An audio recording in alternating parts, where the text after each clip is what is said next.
You're watching OTB TV, a service of Capital Off Track Betting.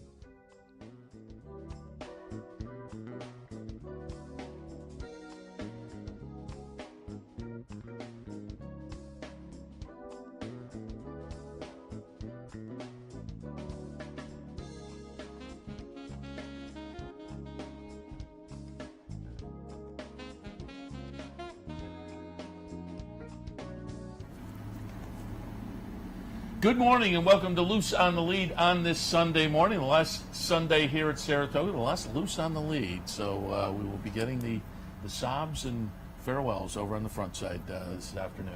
Seth Merrill, Steve Vick, good morning. There may be sobs, but it's not because it's our last show of the season. I'm going to take it. I'm going to take it that way. There you go. So people are just sad to see the season end, and yeah, listen, it's always bittersweet. It's special because it's. Well, it's not as brief as it used to be, but it's always tough. It's always tough to say goodbye. Yeah, we come into the season, we're excited. Hate to see it go, but I have to admit I am personally winding down. Not you. Yes. Not you. Yes. By Tuesday afternoon, hopefully a little lotion and sitting on the beach up in Maine for a couple of days just to get back to reality. 2 weeks we're up at the Woodbine Mile, so we get right back into it. There you go. That's going to be fun, but it's been a really, really nice meet. Obviously, the weather was the big story. Up until about a week and a half or so ago, it's still been a little quirky, but I think the last week and a half we would take that at any time. Much better. Handle numbers will be interesting. You and I were talking upstairs to some folks yesterday, and you were making the remarks about the handle. Obviously, with the weather, took a little hit early, but Travers Day and this weekend certainly are going to boost things back up nicely. And the extra race today, the 12 races today, and if you didn't notice, there is another middle pick 4 again today. Races 6, 7, 8, 9. Yesterday there was a middle pick 4, which actually got very interesting, in part because of the preposterous disqualification, double DQ, which was the other big story of this meet. You can talk about the weather, you can talk about the horses going from turf to dirt. Catholic Boy followed up yesterday by Yoshida winning the Woodward. There is not going to be a residue from this meet more distinct and more difficult to erase than the ineptitude of the steward stand. And yesterday was really sort of an encapsulated perfect storm of just ridiculous decision making, and it infuriated people from every angle, and I don't get how these decisions just keep piling up. And what was wrong about this was, of course, the winner, Final Frontier, banging into Hazim, and then banging into to strike it, whatever. There is no involvement. There's no involvement at all from. Here we go. Yeah, here we go. You're watching from the inside, and Final Frontier. It's the 8 in the blue that makes all right in the pink. Now watch.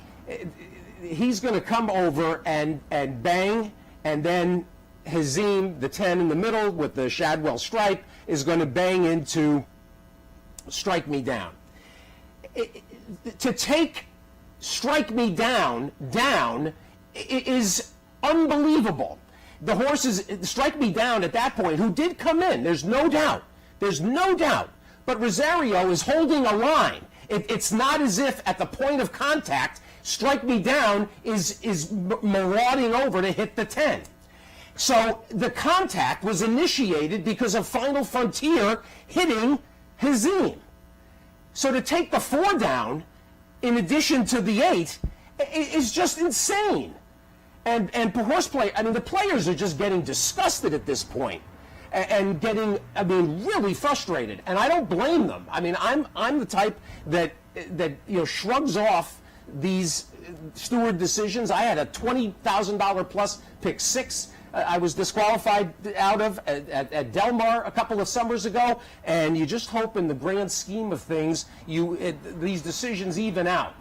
But this is really, I mean, I don't want to say ineptitude, but this is just a misapplication of rules. And I just was bewildered yesterday. Yeah, there was a lot of discussion, obviously, after that race. It helped me. Well, it helped me momentarily. It got me through the first leg of the pick 5 because I had the horse that double DQ'd up, and you kind of sit back and go, man, that'll be once in my lifetime as a horse player, I'll double DQ. But then subsequently, I lost one of the other legs, so it didn't make any difference. But even that, I could stand back and say, yeah, the 8 caused the trouble. The 8 had to come down. The 8, yes. but the 4 was, and as I say, there was a lot of discussion about that. I will also go back to the one we talked about last week, which still frustrates me because they say, boy, that horse that didn't get DQ'd on Travers Day, and everybody brings up the Abel Tasman. I said, no, the one where everybody left and missed, the horse coming up. Well, subsequently they gave the jockey days, but didn't, the well, and that's fine. I mean, there's occasions where the stewards have leeway, and you don't want to penalize bettors when they've actually made the right decision and their horse was going to win anyway. What happened here was a horse was elevated that wasn't going to win. There were 2 horses that could have won, that were going to win that race, either the 8 or the 4. And so to have the one horse that wasn't going to win elevated, it's just an insult to horse players. And this issue, coast to coast, I mean, crops up. And, there's times you are somebody that uses the 50-50, the 40-60, the 30-70, whatever, which way it might go. But this was just ridiculous. And I don't know how you solve it. I suppose one way to help solve it is to get a camera and microphone into the steward stand the way they do in other jurisdictions around the world. You've talked about this, and by the way, you were the first person, the people that are talking about a central racing officials accreditation program, potentially having a eye in the sky, a steward, the stewards watching everything. You discussed that 10 years ago. You were making that suggestion. I mean, essentially the way the NFL oversees referees. I don't see anything wrong with that in this industry. And more transparency. I mean, the way they do it down in Australia, I don't see anything wrong with that either, where you can kind of look and see. I think that would change up things a little bit too. But yeah, certainly yesterday there was a lot of discussion, and it went back to some of the other decisions earlier in the meet. There's things that the sport can handle that will satisfy and will please bettors and make bettors, the horse players, feel like they're being paid attention to and that they're respected. And let's address those things, the things that are easily corrected. And that includes races running on top of each other. Certain jurisdictions that think their signal is more important than anybody else's, so they'll wander the horses around behind the gate and try to keep people's eyes on the screen so that they get handle and take it away from other racetracks. That's an infuriating thing that's easily fixable. The whole post-time management system. The Jockey Club has a post-time management system that the racetracks could all sign on to that would do a better job of staggering the start times of races. There's an estimate that we could build handle 7% industry-wide if we managed the post times better, and there are going to be occasions where there's shoe repairs and there's issues in the paddock and things like that happen. And so there's going to be occasions. But the regularity at which things like that happen and things like this happen that disgust players, let's take care of our existing, we're so worried, we have to get new faces. Stop worrying about the new faces for a minute. Let's take care of our existing customer base, the existing horse player base. And that's the thing that we're missing right now, because people are walking away. You're right about the easy solutions and the post-time thing. I mean, that's happened to me. I'm sure it's happened to you, but it's just this meet where you kind of a stakes race at one of the other tracks, and you're kind of like, oh, this is kind of an interesting, and then you realize, oh, geez, I missed it because they were right on top of one another, and it happens to all of us, I think. And so it's not a big leap to think it would increase handle because, as I said, it's happened to all of us. When the McKinsey study talked about this, they had the updated study this year at the Jockey Club Roundtable, but when they had their initial presentation, the estimate was 7% handle boost if this is addressed. And that's not a modest number. No, it's not. It's about the same number as they expect the withholding, the IRS withholding rule changes. There's so many little things like this that, as a sport, we can do better, and we need to do better. And the steward problems and frustrations, they've been acute these 7 weeks, and is that easily fixable? I don't know necessarily. I mean, don't forget that no matter who gets taken down or put up, a certain percentage of people just won and a certain percentage of people just lost. So, it's not all dissatisfaction. But in the general scheme of things, when rules are misapplied, and as they were yesterday, that's going to disgust people that take betting seriously. And we can't afford to do that. All right, let's change to happier topics. And again, a recap of the meet a little bit. Irad Ortiz currently leads by 6 going into the last couple of days. 6? Over Castellano, 49-43. Jose Ortiz sitting third at 36. But Chad Brown, obviously the story on the trainer side, went by the record yesterday. The record was 40. He now has 43. Todd Pletcher sits second with 18. And there's 3 tied with 13. Steve Asmussen, Bill Mott, and Rudy Rodriguez. So there's your recap on that side. 31,500 plus showed up yesterday. So attendance, as the weather has gotten nice, has been great going back to last weekend on Travers Day. And obviously it was a great card yesterday as well. You want to jump in and watch some of the stakes? We can do that, and let's tell you also 2 guests today, and 2 guests that I think are a perfect way to. Saul's already here. Saul's here. Saul Cumin is going to join us, and yesterday another wonderful set of results for Saul, who is involved with a lot of horses. You see his name and his 4 noms de course: Mataket and Sheep Pond and Monomoy and Head of the Plains. Head of Plains. There you go. I can't even keep track of all 4. But Saul, part of Yoshida's win yesterday in the Woodward, a terrific addition to what's already been a magical year. Monomoy Girl and Justify as well he's been involved with, and Catholic Boy. I mean, just this meet alone here at Saratoga. So Saul Cumin's going to join us to talk about his approach and the season here and the year in general. Sam Grossman, Sam the Bugler, who will blow the horn as NYRA's official bugler for the last time tomorrow, after a quarter of a century patrolling. Playing taps on his career with NYRA. No, don't say that.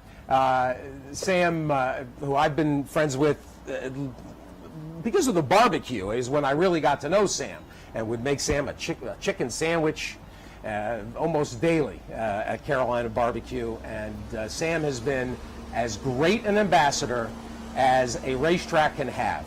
The time he spends in the backyard, particularly at Saratoga, has been remarkable. He's here with this bugle. Sweet. So, we're going to have a lot of fun with Sam in a little bit. So let's take a quick couple of hits here on some of the races that we're not going to talk about with Saul. I mean, Saul's won many, but not all. Let's take a look at the Spinaway first, because obviously there was a nice storyline there with the sibling to American Pharoah. That was number 7 chasing yesterday. Disappoints as the 8-5 favorite, running 7th in the field. Saw Mike Smith in the winner's circle afterwards getting interviewed. A lot of mud on the face. He thought the horse would come out and benefit from this. But Gary Contessa gets it done. Number 6, Sipacan Harbor, pretty easily at 16-1. Restless Rider, who a lot of folks like, 5-2, runs second. And then Cassie's Dreamer in the 3rd spot at 68-1. Completing the Superfect, 125-1. Bella Ciao. So for folks who jumped in and got a little piece of that Superfecta, congratulations there. For a dime, $5,200 on the Super. But it was a nice performance by Sipacan Harbor, who had won earlier in the meet pretty easily in an off-the-turf event.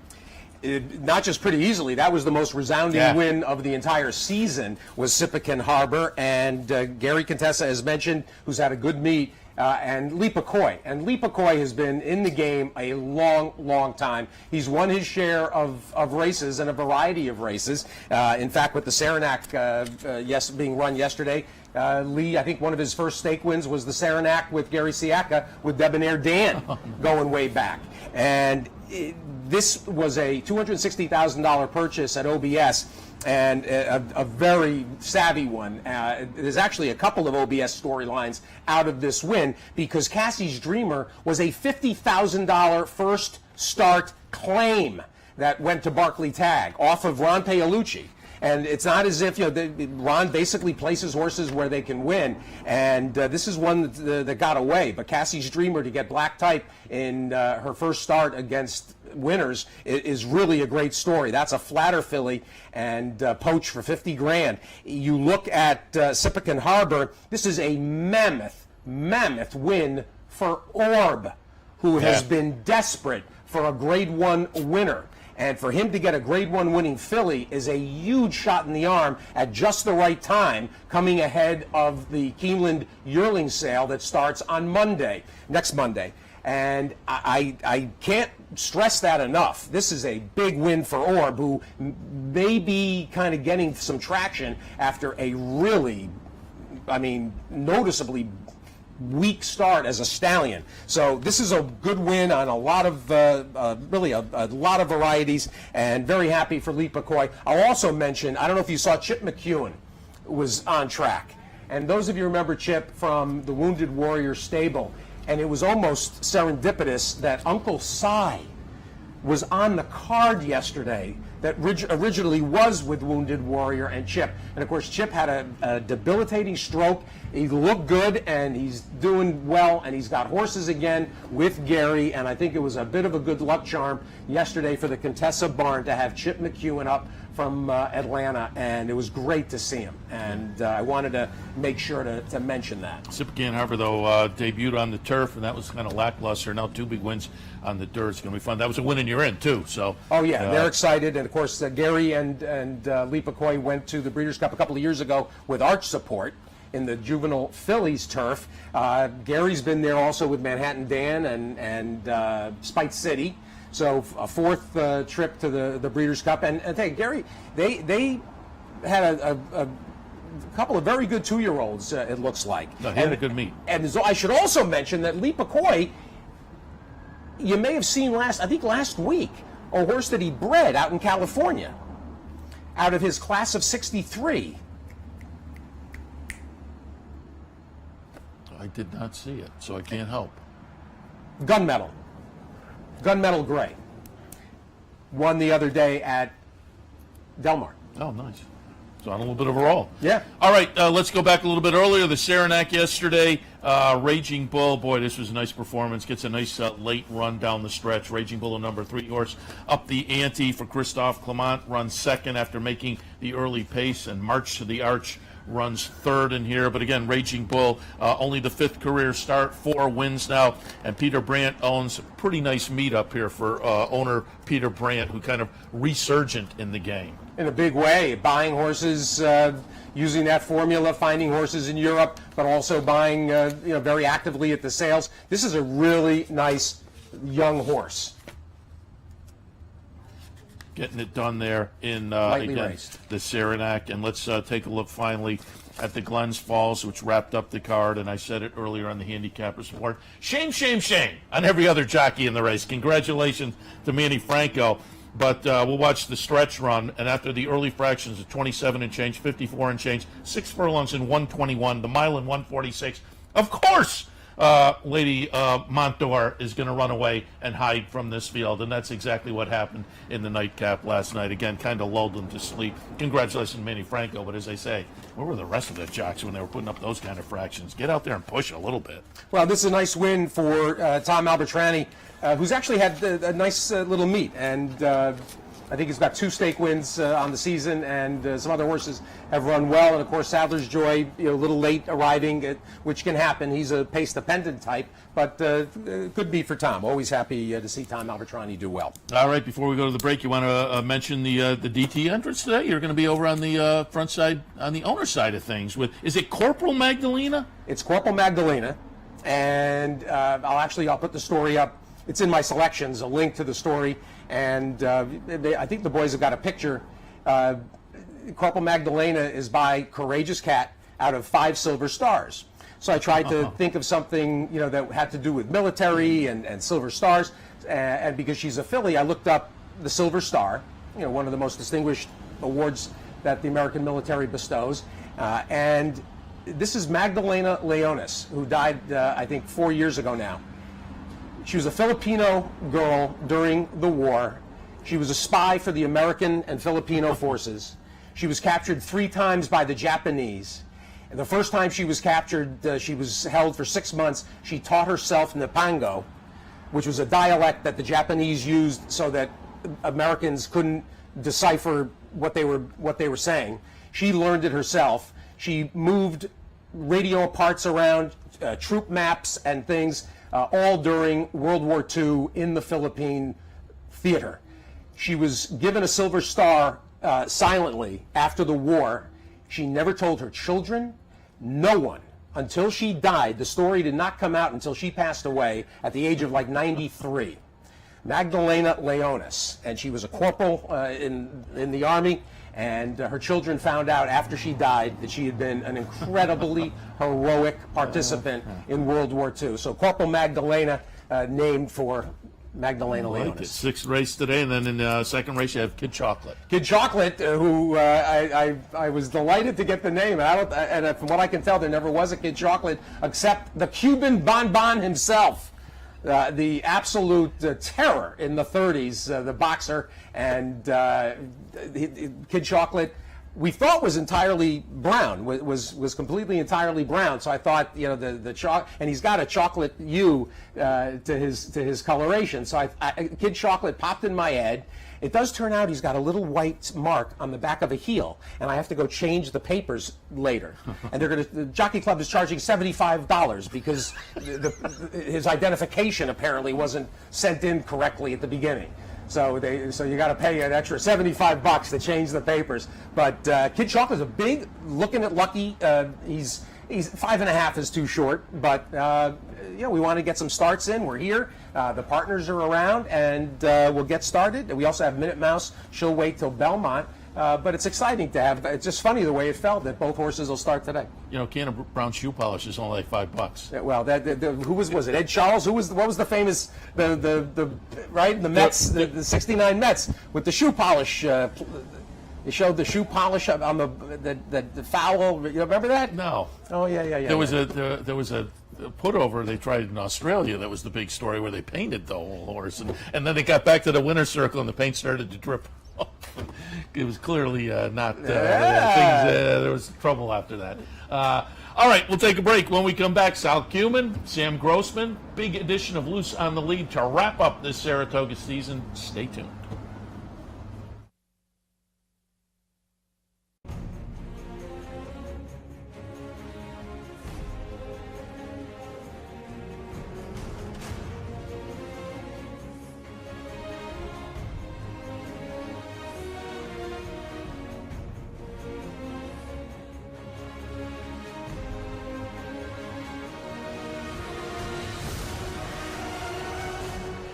Sign up today for Capital OTB's handicapping series and plan your trip to Las Vegas. The backstretch workers are the heart and soul of what we do. They're the backbone of the industry. People on the racetrack are very giving people. It's a very oppressive community of people helping one another. We see it all the time.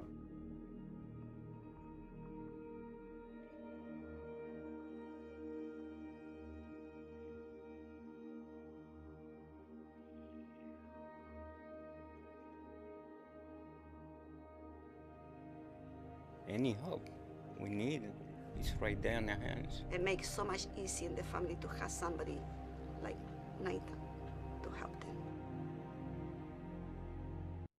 For 4 generations, Bruce Cerrone and his family have continued the 96-year tradition of delighting their local following and faithful summer crowd with the finest authentic Italian recipes. Classic Italian dishes made with the freshest ingredients and served in a home-like setting where everyone is welcome.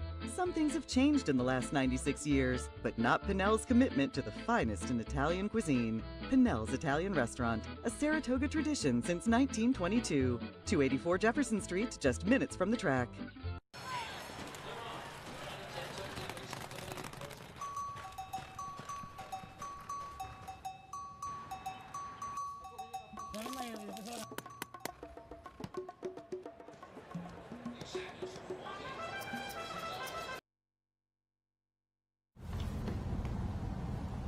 We're back on Loose on the Lead, our last show of the season, and we saved the best for last.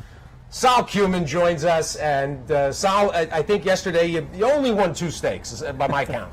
2. It was a good day. It was a great day. They're all good days when you're Sal Cumin, who, of course, has really over what? It's like 4 years? 4 years, yeah. 4 years. Yep. You jumped in. It's Jay Hanley's fault. Jay Hanley opened the floodgates. Yeah, if it wasn't for him, I would be. I'd have a little more balance in my life.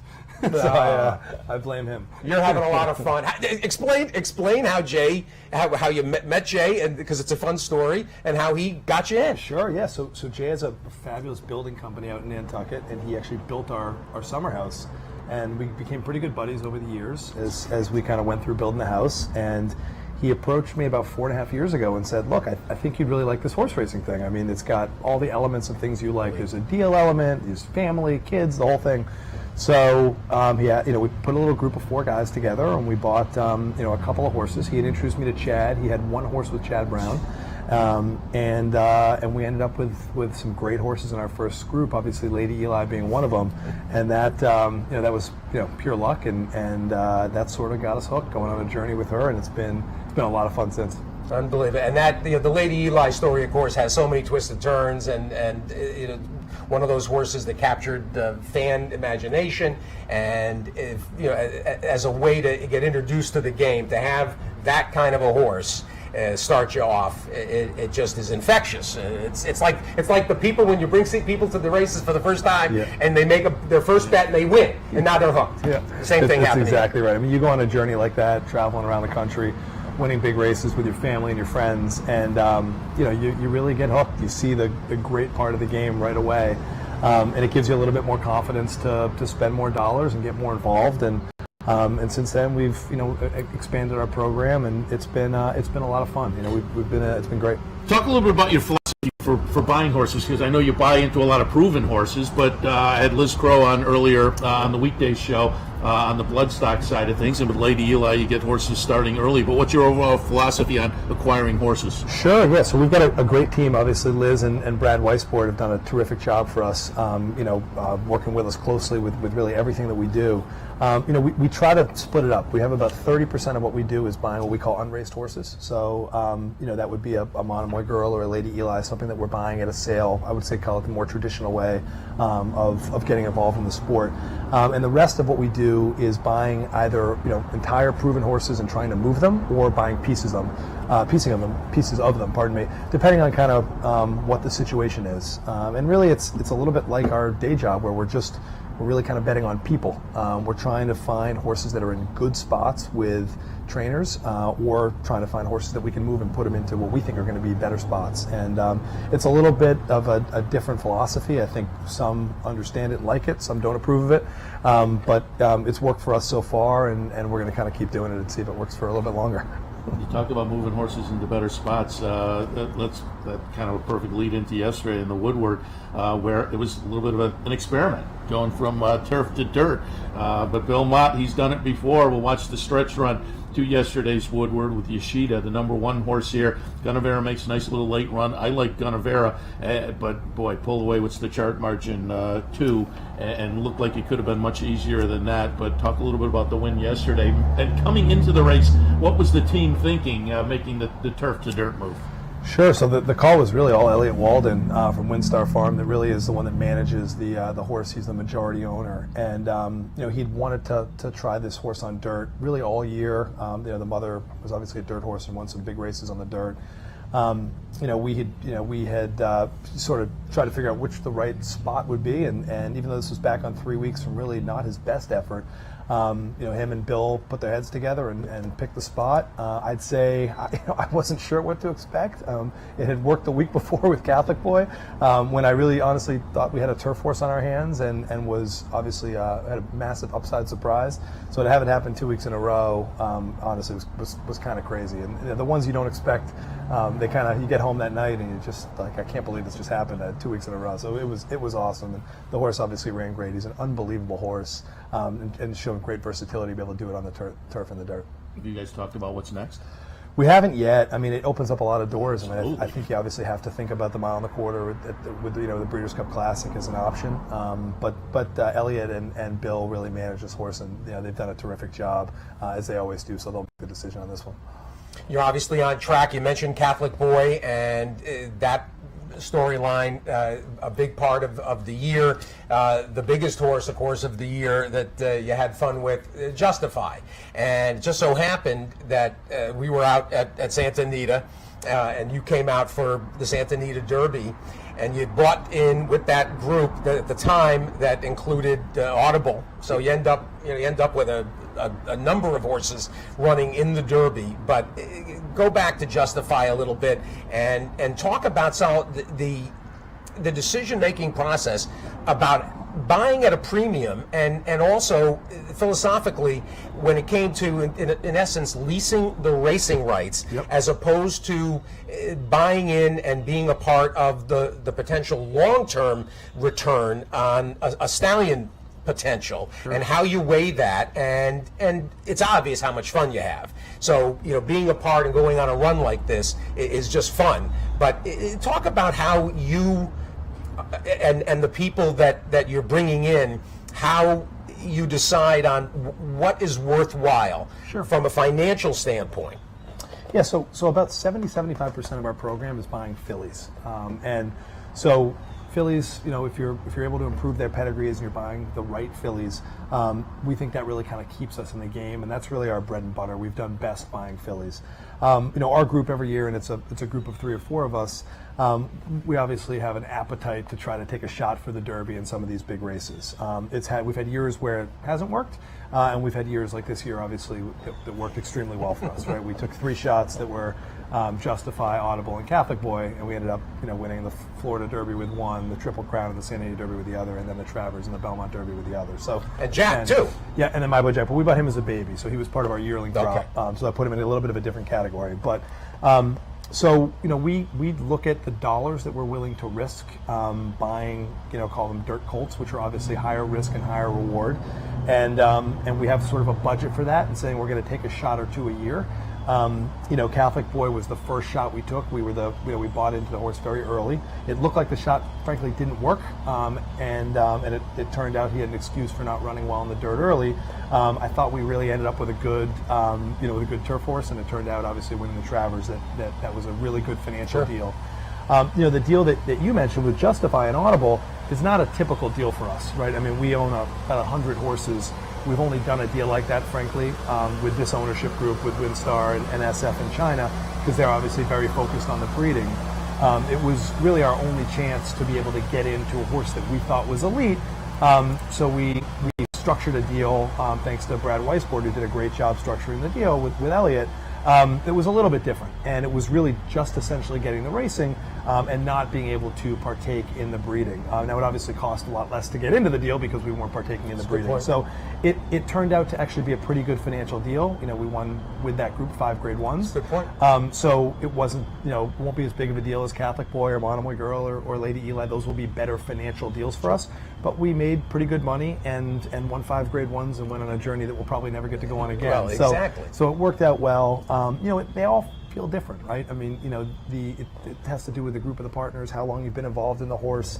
But it was special. I mean, the Belmont probably most special of all. We had about 130 people with us, friends, family, kids, parents, everything. And just, the emotion of winning that Triple Crown and kind of sitting there at Belmont going, holy smokes, I mean, we've only been doing this 4 years. This was, it was sort of historic. It was, I thought I'd be kind of cheering, jumping up and down. Instead, I kind of got teared up, and there were tears coming down. So it was just a little different than I thought. We're obviously super thankful that we were able to, to get involved with great partners that have taken good care of us, and we've tried to be good partners to them. We've got a great relationship with them, and then obviously with most of the same group to win that race yesterday. Again, it was awesome. And that I want to follow on that a little bit with the ownership groups, but essentially, we could identify the Justify almost as an action bet versus a prime bet. Correct. And for you from coming from Wall Street the whole concept of a horse like Catholic Boy that ends up being kind of a long-term play that a stock you have to sit on, and, hoping that there's going to be the value. When it comes to the mares, as Sal mentioned, you can then at the end of November at the bloodstock sales, you take a multiple graded stake placed or grade winner and put them into the broodmare sale, and you hope to fetch $3, $5, $7 million. You hope that Mandy Pope likes your horse. I was going to say, I hope she likes Lady Eli. She'll be there in November. She's got war front in the belly. Well, how many of your sell-throughs like that go with a cover? Oh, very rare, very rare. Yeah, with her, it's a timing issue. Yeah, we didn't want anybody else to race her. We were afraid that if we sold her at the end of last year, there was a chance somebody would buy her and then put her back in training for a year. And I think the idea of someone running her that was not us, just it didn't feel right for her because we've always tried to put the horse first.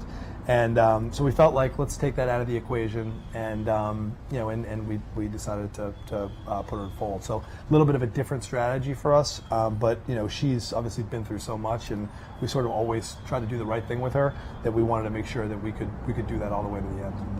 Nice. I want to go back to the Travers and lead into a question about Saratoga, and we'll watch the stretch run to the Travers. Catholic Boy moves to the dirt, gets the Grade 1. Off of the Grade 1 Belmont Derby, the Pine Ridge race was just, as a guy who's watched races for many years, you don't see that happen, what he did in the Pine Ridge. But let's go back to the Travers and watch the stretch run. Catholic Boy, the number 11 horse. And I wanted to fold this into, you're 4 years into the game, and I'm assuming you weren't that familiar with horse racing beforehand necessarily. I'm curious how familiar you were with Saratoga as a sporting venue, and now that you become an owner, what does Saratoga mean to you? Oh, so I would say I knew nothing about horse racing. I mean, I had been to the infield at the Preakness during college because I went to college in Baltimore. Hopkins. And that was it for me. So I knew nothing. And, the first time I came up here, I came 2 times that first summer when Lady Eli and we had another horse called Tammy the Torpedo. Both ran here and both won. They were in our first group.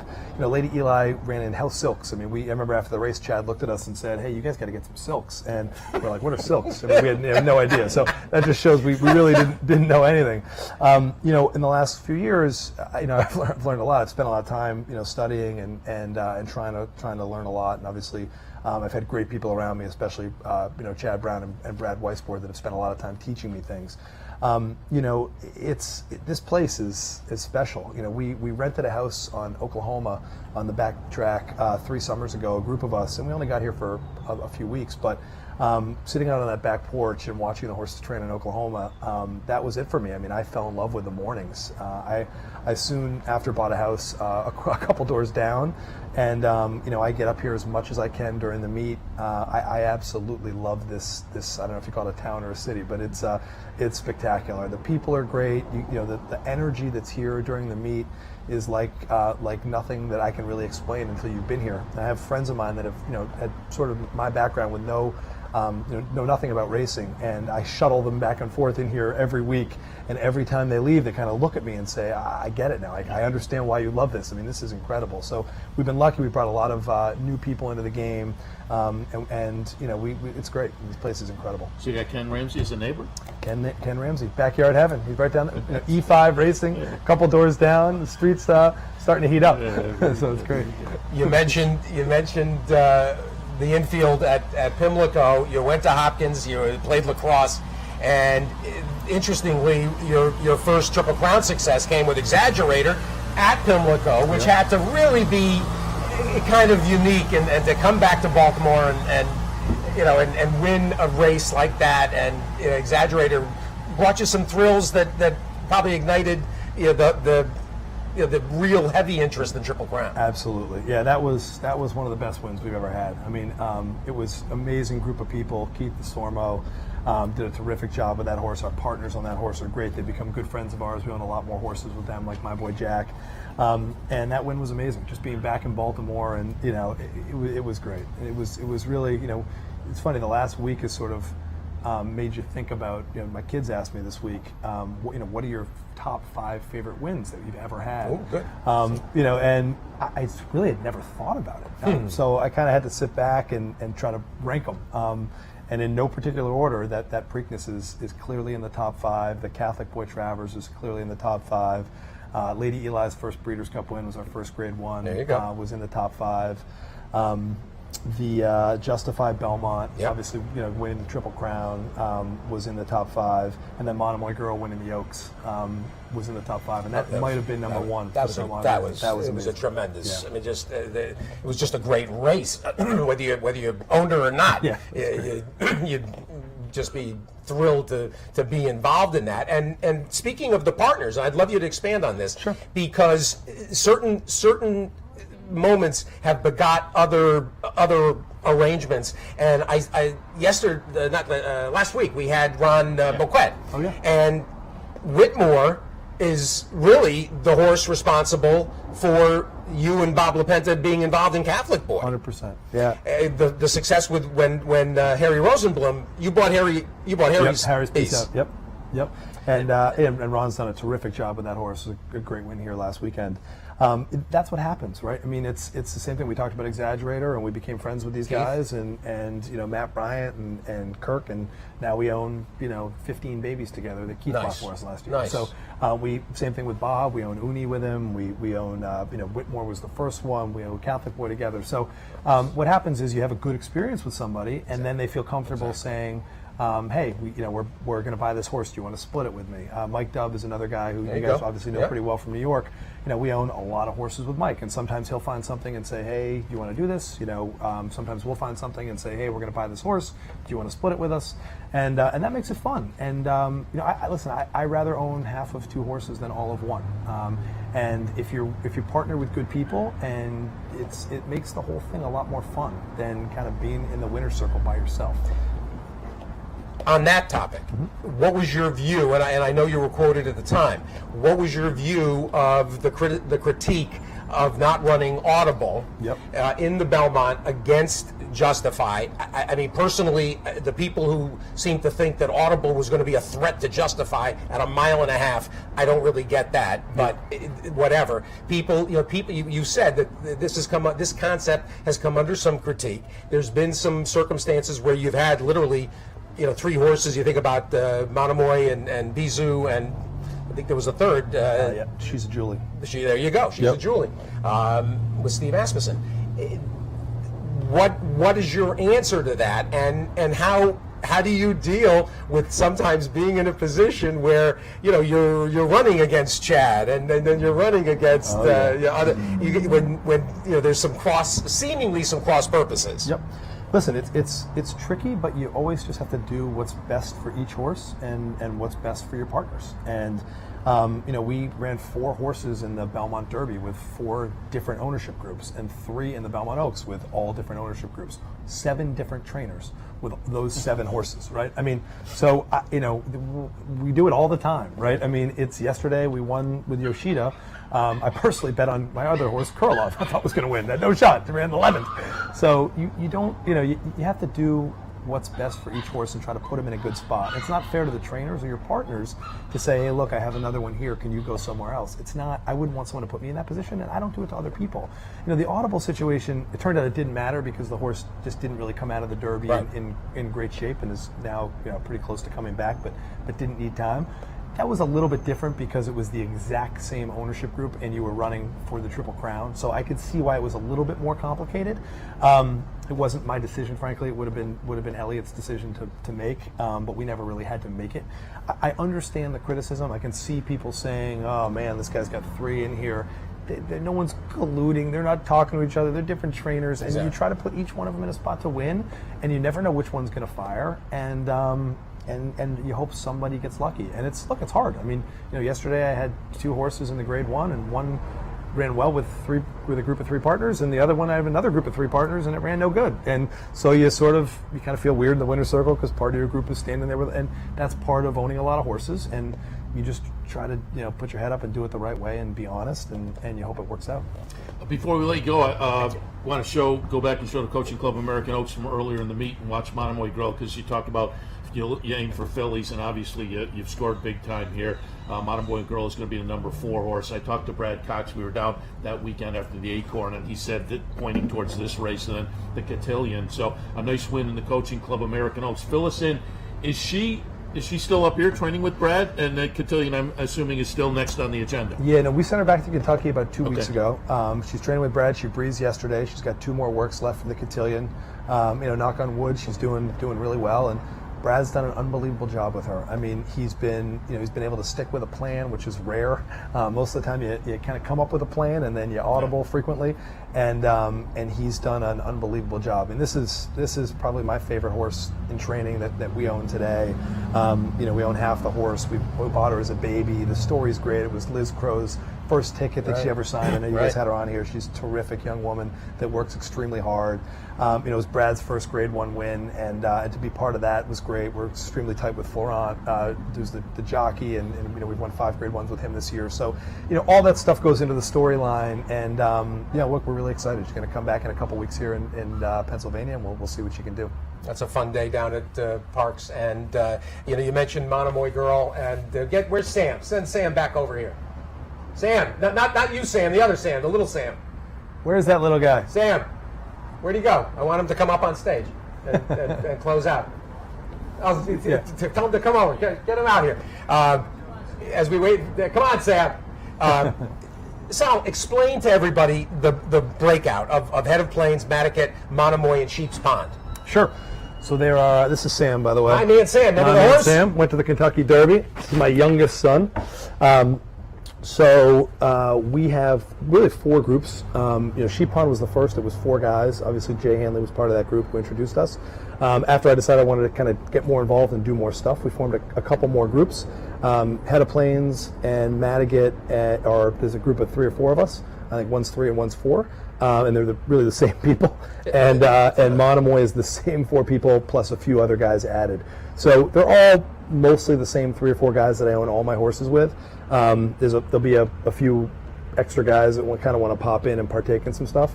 But it's been great. And we just name everything after different parts of Nantucket. That's what got us started. And there's no real huge difference in any of the different groups. Sam, you going to go to Monomoy for sailing camp? What do you think? You know Monomoy camp? That was Cape Cod Sea Camp. You went there this summer, remember? Nice. And of course, But I didn't. Speak loud. I didn't paddle. Do that. There was those things where you go on the boat, and I didn't want it. Sam didn't like the boat. He likes the lacrosse field. Yeah, you play some lax? No, they didn't have lacrosse. They had weird options. Like tetherball? Weird options. They had carpet ball. Oh, that's like broom ball. Like in Canada, they call that broom ball. And they had gaga ball. Oh, gaga ball. Oh. Gaga ball. Are you attack? You play attack like your dad did? Lacrosse? Nice. Still ever play? I mean, is lacrosse one of those sports you can play? Is there like adult lacrosse leagues? I was going to say, you spend a summer in Saratoga, you're not playing anything. I feel like I'm a walking carbohydrate right now. He coaches me. But I do coach him. I coach his team, and what did we last year? 14-1, right? We lost 1 game. Not this year. This year we're going to be ready to go. No, 2. We lost 1. 2. No, I think it was 1. Dad, we lost 2. Do you remember when all the teams went together? Oh yeah, that is different. That was an all-star team. We lost 2. And your brother's playing soccer. He's got a soccer tournament this weekend. Yep. Yeah, he plays attack and mini. Attack and mini. Yep. What about your sister? She plays attack. Yep. She plays lacrosse and soccer too. She doesn't start till next week, but Jack started already, so they're rocking. I love it. I think I'll get more into the lacrosse. I went to Syracuse. You think I'd be plugged in, but I'm plugged into college basketball. You can't lose there. Both of those are good. Mind control tomorrow in the Hopeful, by the way. Yep. Let's see. See if we get lucky. We got a chance though. The horse is very fast in the sheets. Had a great breeze last week. We got Johnny V in the irons. I mean, there's obviously Bill Mott's horse is going to be very tough in there, but if for some reason that horse, doesn't give you your A game, I think we're going to be right there. And that's a horse that was the late John Brunetti out of the Red Oak, the famed Red Oak Silks, the white jacket with the red dots. Yep.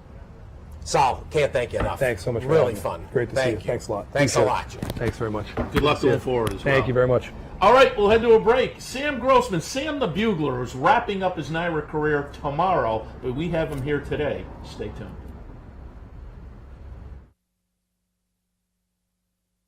Looking for a fantastic meal? Stop by Malcolm's, a unique farm-to-table restaurant experience. Located at 617 Union Street in Schenectady, Malcolm's offers locally grown fresh foods, mouth-watering flavors, an enhanced drink menu, and terrific service. Malcolm's is a sure bet during Saratoga season. Make your reservation today.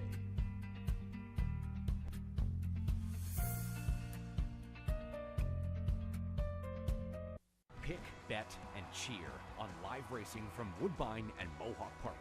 Thoroughbred and harness action. The wagers are just the beginning. Watch award-winning broadcasts covering both breeds, incredible battles contested over the most unique grass course in North America. Experience the full fields with over 130 thoroughbred and 160 live harness days. Get access to free handicapping material and join the ranks of Woodbine and Mohawk Park players from all over the globe.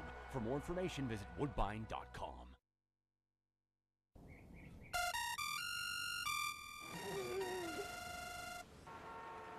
Come on. I want sales reports on my desk by Monday. Whoops. My bad. Love racing? RTN brings you every live simulcast on your home television, plus live video streaming and race replays on your PC and mobile devices. To order, visit rtn.tv. RTN, a breed apart. Visit Rivers Casino and Resort, the Capital Region's only destination for live table game action and the hottest new slots paying out millions.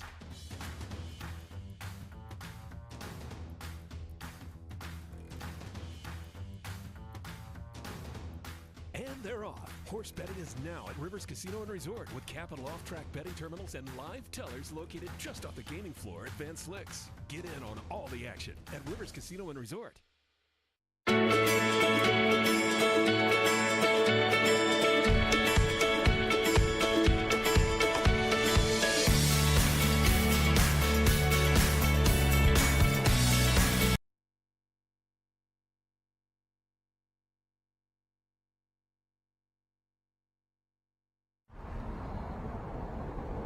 We're back from our last break of the Saratoga summer to close out the season and closing out a unbelievable quarter of a century run as the man with the horn, NYRA's Sam Grossman. Sam, the bugler.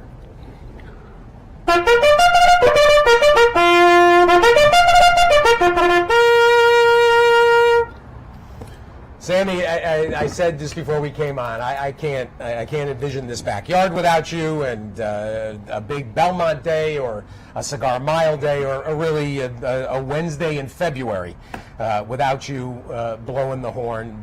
You've been the most gracious ambassador. You work that backyard day after day, playing birthday songs, playing requests. It's just... What you've done here is it'll be very, very difficult, if replaceable at all. And we had to have you here to say thank you for everything you've done. Well, it's been my honor to play those beautiful thoroughbreds onto the track and the best jockeys in the world. And I owe a great debt of gratitude to Jay Cohen, who has been the bugler at Santa Anita since 1987, who's helped me with equipment and shtick and everything. And I've enjoyed every minute of it, and had the great fortune of being friends with Harry Rice, who's one of the valets in the jocks room, in charge of taking care of the horses. And very few people will ever have the honor of such a friend. One of the most famous summer encampments in Saratoga is the Grossman Rice House that has had all kinds of Dan Silver and Jason Blewett. Let me tell you what, Harry's very civilized, and he has very set rules, and clearly I did not follow them all of the time, and that's on me. But I've had a great time every summer with Harry and his buddies from Staten Island. We got Patty, and we got Jimmy Whispers. And let me tell you, when Jimmy Whispers goes to the window, they follow him. Talk a little bit about getting signed on with NYRA. You were classically trained. You've been working a horn since you were 5 years old. Yes. And your twin brother Irv, of course, always fun when he shows up at the track too. Who approached you, or how did you even get on the racetrack? Well, I did a master's in music And I just... Miami. Yes, University of Miami. And I just happened to get an audition. I didn't even know where the track was. I'd never been to a racetrack. I'm a nice Jewish boy from the suburbs. And next thing you know, I'm at the track my whole life, playing stuff like this.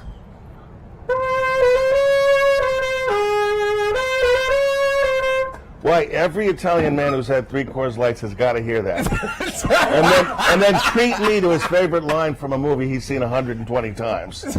And then after he delivers the line, "They got Sonny," then they all high-five each other like they're masters of the universe. I like the movies too, but I'm not that carried away with it. But you know, what is the most requested backyard tune beside "Happy Birthday"? I would have to say it's "My Old Kentucky Home," which is so funny because here we are in New York, and yet and it's a beautiful song. It's a beautiful tradition, as is the "Maryland, My Maryland" and "Sidewalks of New York" for New York and New York, New York. There are great traditions in racing. And for 170 years, this is one of them. The reason they do this is because horse racing started 100 years before television. The fans didn't know where the horses were. You play the horn. Now you know where the horses are. Now you run up to the window, you hand a stranger your money, they give you a piece of paper with losing numbers, then you yell at a little Hispanic man to hit a horse with a stick. Gotta love it. What's the difference between this and the actual bugle you play leading onto the track? Excuse me. The bugle. This is a regular trumpet. This is actually my best horn. It's a box strat. I had it custom done. Anyway, the long one at the track I play without the valves is called the coach horn. That goes back to when they used to deliver mail on a mail coach. And they would make a signal. People would go to a designated spot to get their mail. The houses were too far apart. They would kill the horses if they went door to door. The other one is a long one with the valves. That's called a herald trumpet. They're all the same length of tubing. You know, I studied trumpet. I studied 2 years with Vince Penzarella at the New York Philharmonic and 3 years with Gil Johnson, the principal trumpeter of the Philadelphia Orchestra. And I get asked the same stupid questions every day. Do I work here? Here's a clue. My work ID. That's the first clue. The second one is I'm there every day playing the horn. And then I get asked, do I do this professionally anywhere? That's a good one. Was I in band when I was a kid? That's good. Am I there at Belmonte? No, I do this 250 days a year. But on Belmonte, they get someone good, not me. You know, so, you know what? You have to have a sense of humor to walk around.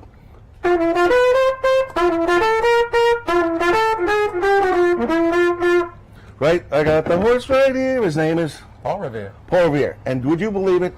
No one has gotten this right. It's Paul Revere, Valentine, and Epitaph. No one can get that right. Google it.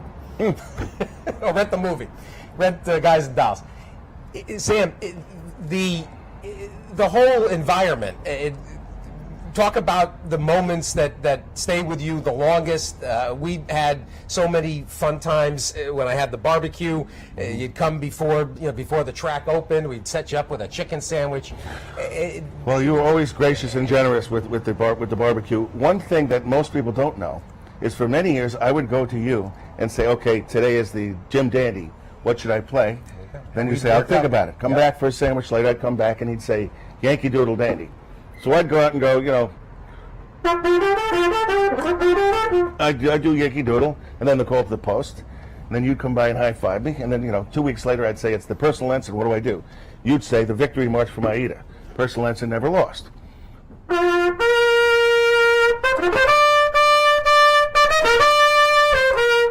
So it was very helpful having somebody feed me what to do. We had some fun ones. We had some clever. Yes, I'm going to play. Things that were subtle. You made me love you for our last race, and to be perfectly honest, I love the people in Saratoga. I couldn't love you more than I do, and that's why I'm going to play You Made Me Love You, and I mean it. Remember, there was also the years when you would come and call to the post for the Rick Lang, the New York City. Yes, I did them for 10 years. Harry Tesher, Rick Lang, and Drew Mollica. And what most people don't know, we had the brilliant Mitch Levitas as the camera guy. One of the funniest person. You ever want to spit your drink out of your nose? Funniest people on Spend 5 minutes with Mitch. But they would be screaming at each other all the way. He'd be counting down 5, 4, 3. Now I'm getting ready to do my ditty to open the show. These three are screaming at each other. They're hungover, and they're screaming all the way to the last second every time. And then Rick would say, "Don't play Moondance. Moondance sucks." You know? And I'm looking over like, God, you know, we're live on TV in 2 seconds. Can you let me do this? You know what we miss too is your days as El Fabulo, El Magnifico. On Thursdays I used to do a mariachi thing at Leon's. I'm friends with Fabiano Leon, the great jockey, for 25 years. Yeah. And he asked me, would I come by once a week and do some shtick? So I went by dressed in black shirt. He pulled a black sombrero off the wall that he got in Mexico, and I started doing this.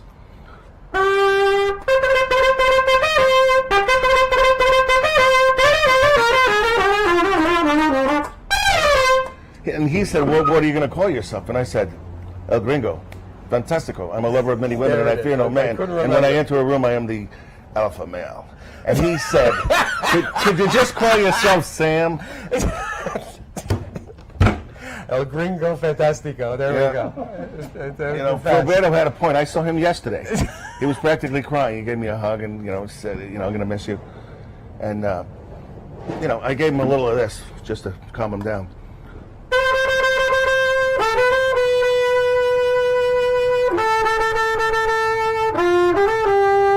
How do people leave the house without one of these?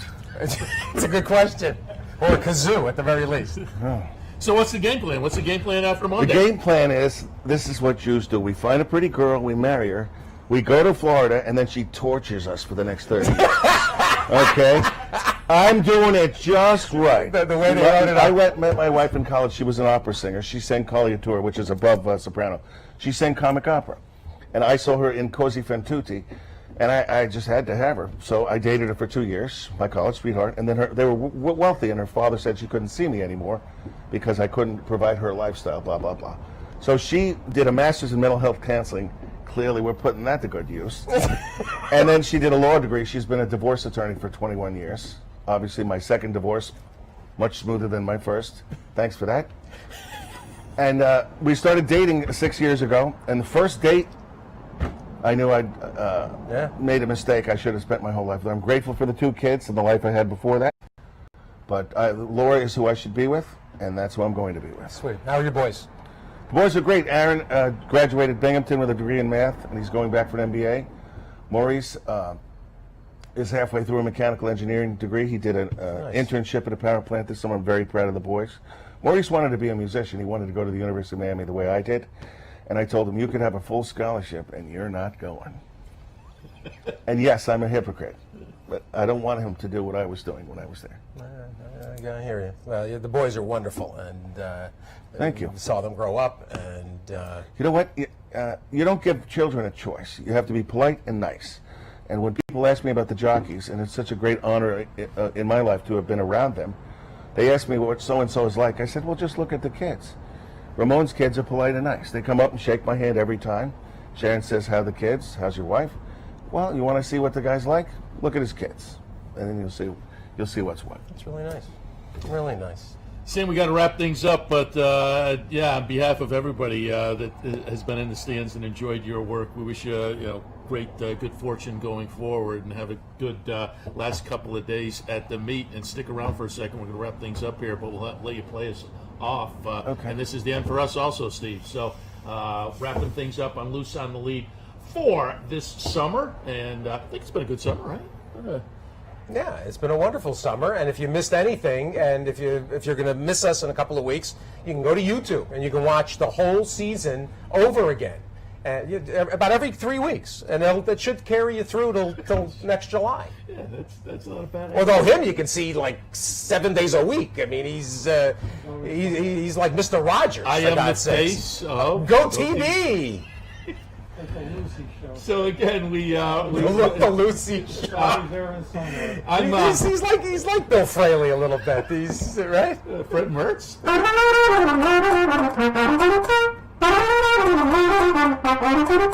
The Benny Hill theme song.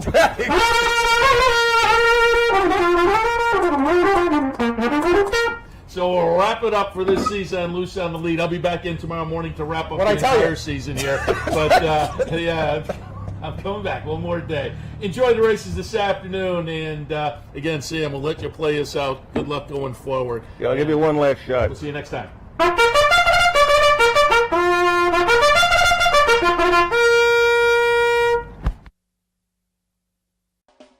You're watching OTB TV, a service of Capital Off Track Betting.